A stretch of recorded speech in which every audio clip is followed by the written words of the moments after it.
Foreign office से हमारी बात हुई है तो उन्होंने कहा है कि हमारे 14 के करीब जो स्टूडेंट्स हैं वो ज़ख्मी हुए हैं। इसके अलावा fortunately there is no casualty right now, but doctor साहब वहाँ पर इतनी बड़ी तादाद के अंदर स्टूडेंट्स हैं और जहाँ पर स्टूडेंट्स होते हैं वो किसी भी बात के ऊपर डिसएग्री कर सकते हैं और वो गुत्थम गुत्ता हो सकते हैं। तो हर यूनिवर्सिटी ने एक मैकेनिज्म बनाया होता है, एक डिजास्टर मैनेजमेंट पॉलिसी बनाई होती है, पुलिस ने, आर्मी ने। तो ये क्या पहले वहाँ पे ऐसा कोई वाकया नहीं हुआ? ये क्या पहला वाकया? नहीं, ऐसा नहीं है। पहले भी इस तरह के वाकयात हमने देखे हैं। अच्छा। और हमने फेस किए हैं इवन के। अच्छा।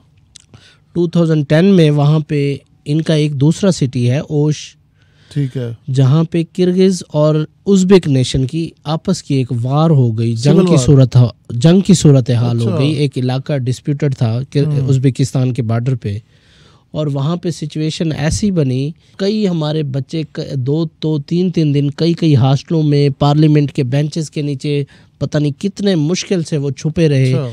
उनको लेके गए और उसके बाद यहाँ पे जो गवर्नमेंट थी उस वक्त पीपल पार्टी की थी और वज़ीर आज़म जो थे यूसुफ रज़ा गिलानी साहब थे, और उन्होंने अहकामात जारी किए। शाह महमूद कुरैशी साहब को वज़ीर ख़ारजा थे, और उस वक्त अल्हम्दुलिल्लाह हमारी जो पाक फ़ौज है उन्होंने इंटरवीन किया और अपने जो SSGs कमांडो भेजे और C-130 त्यारे भेजे गए 2, और उस वक्त हमारे बच्चों को एवैक्यूएट किया गया लेकिन अभी जो सूरत हाल है वो तो सिचुएशन थी उनकी आपस की जंग की। अच्छा, तो उस वक्त हमारे बच्चों को एवैक्यूएट किया गया। अब तो वो डायरेक्टली हमारे जो इंटरनेशनल स्टूडेंट्स हैं, इंडियन हैं, पाकिस्तानी हैं, बंगाली हैं, उन पे डायरेक्टली मतलब वो हिट कर रहे हैं, उनको मार रहे हैं, वायलेंस कर रहे हैं, तशद्दुद कर रहे हैं। इनका एक ही हल है, फौरी तौर पे जो हमारा दफ्तर खारजा है वो किर्गिज गवर्नमेंट है, उनके सफ़ीर हैं यहाँ पे, उनको तलब करें। ये बहुत ही इमरजेंसी सिचुएशन है। फॉरेन ऑफिस ने अपनी स्टेटमेंट दी है और इसमें उनको अप्रिशिएट करना बनता है। वो वार फूटिंग के ऊपर काम कर रहे हैं। अता तारड़ साहब है, उनका ट्वीट भी है कि वो सारी रात जो है PM ऑफिस और वो एक्टिव रहे, और उन्होंने जो किर्गिज फॉरेन ऑफिस के लोग भी और जो किर्गिज एम्बेसी के लोग हैं इनकी आपस में मीटिंग भी हुई है और वो उसके ऊपर काम कर रहे हैं। देखिए जो चीज़ अच्छी है उसके ऊपर बंदे को अप्रिशिएट करना चाहिए। असल जो मसला अभी बना है, इतनी बड़ी तादाद में वहाँ पर स्टूडेंट्स गए, उनका किसी के पास डेटाबेस था कि इस वक्त कितने स्टूडेंट्स हैं वहाँ पे, किस किस जगह पे, किस किस होटल में, कहाँ कहाँ पे वो रह रहे हैं। क्योंकि अभी जो हमारी इतलात है उसके मुताबिक असल डाटा नहीं मिल पा रहा कि ओरिजिनली स्टूडेंट्स लोकेटेड कहाँ पर है। यूजुअली ये होता है कि आप या तो यूनिवर्सिटी के हॉस्टल में रहते हैं या यूनिवर्सिटी की सराउंडिंग्स में रहते हैं। जो एम्बेसी के ज़राए हैं वो बता रहे हैं 5 से 6 हज़ार स्टूडेंट्स हैं जो कि उस टाउन के अंदर है। आपकी क्या ज़राए कहते हैं, कितने स्टूडेंट्स हैं?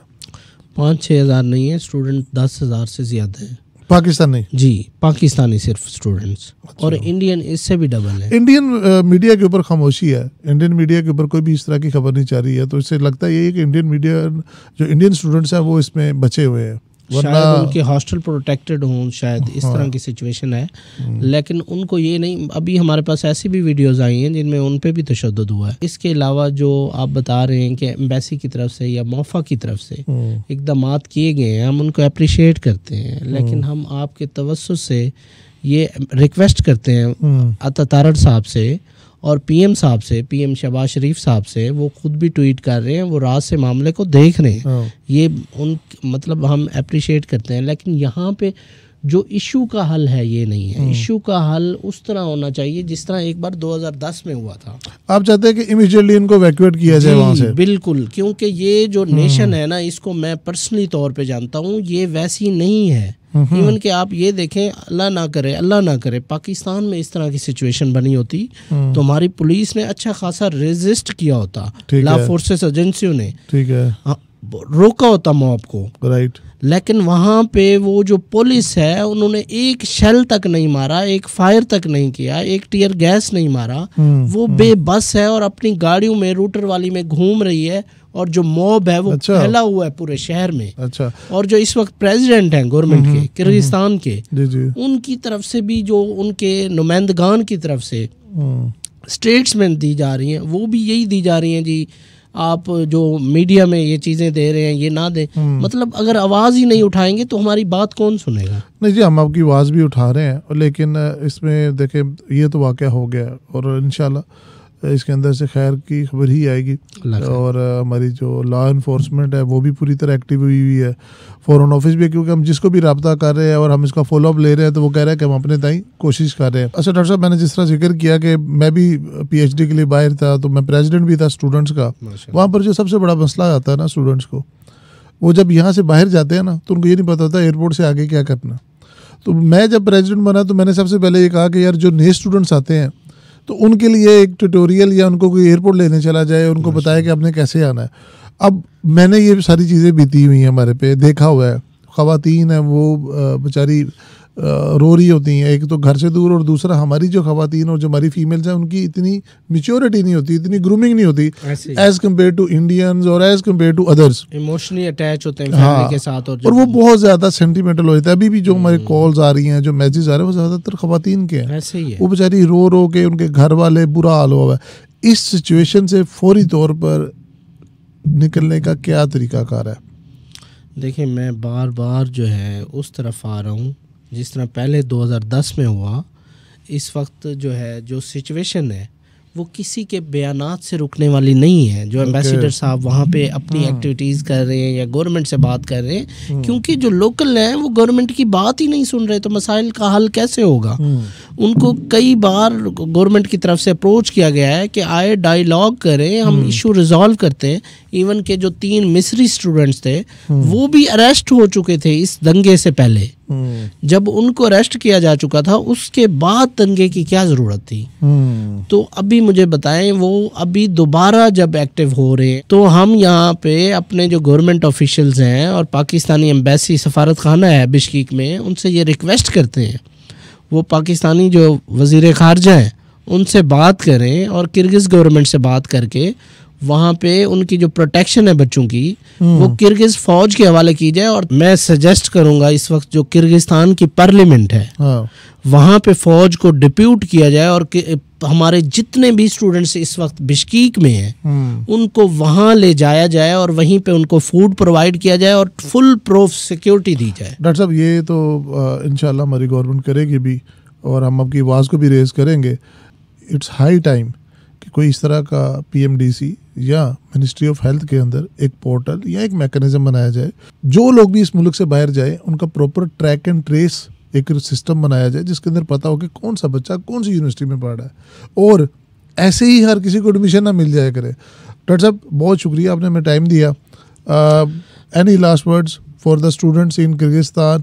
आसिम भाई, जैसा कि आपने इस पॉइंट पे बात की, तो हम आपके तवस्सुस से मिनिस्ट्री ऑफ हेल्थ और PMDC को ये अपनी सर्विसेज जो है फ्री में देना चाहते हैं, क्योंकि हमें मसाइल का अंदाज़ा है। अगर वो हमें टेबल पे बुलाते हैं कि किस तरह के इश्यूज़ हैं और इनको कैसे हल किया जाए, तो हमारे पास इसका प्रॉपर प्लान मुरतब है। सिर्फ बहुत बहुत शुक्रिया। मैं मिनिस्ट्री ऑफ हेल्थ के जो ऑफिशियल्स हैं उनको, जो मिनिस्टर हेल्थ है उनको, और वज़ीर आज़म ऑफिस, आप सबको रिक्वेस्ट करूँगा कि एमरजेंसी मेजर्स लिए जाए। हमारे जो भी बहन भाई वहाँ पर इस वक्त मुश्किलात में हैं, आप यकीन करें, हमें बहुत सारी कॉल्स आ रही हैं, हमें बहुत सारे फ़ोन्स आ रहे हैं। लाइव ले में हमारी प्रॉब्लम्स को सुने। लोग ये कह रहे हैं हम उनकी प्रॉब्लम्स को सुन रहे हैं और आप तक पहुँचा रहे हैं। प्लीज़ उनके लिए कुछ करें। डॉक्टर साहब और इनकी ऑर्गेनाइजेशन जितने भी बाहर डॉक्टर्स हैं उनके लिए काम कर रहे हैं।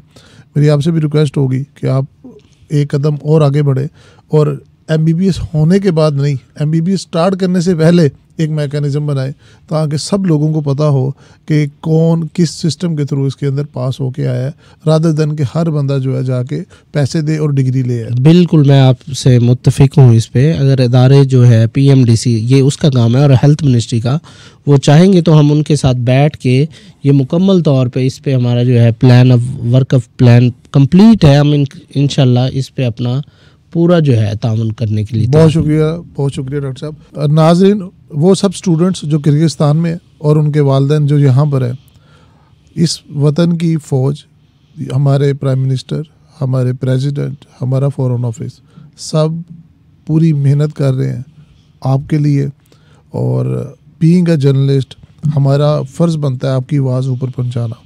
हम आपकी आवाज़ पहुँचाएँगे और हम आपको इस चीज़ की गारंटी देते हैं कि बहुत वार फुटिंग्स के ऊपर काम हो रहा है और इंशाल्लाह हालात बेहतर होंगे। इस अच्छी उम्मीद के साथ मैं आपसे इजाज़त चाहूँगा। Thank you so much for your time.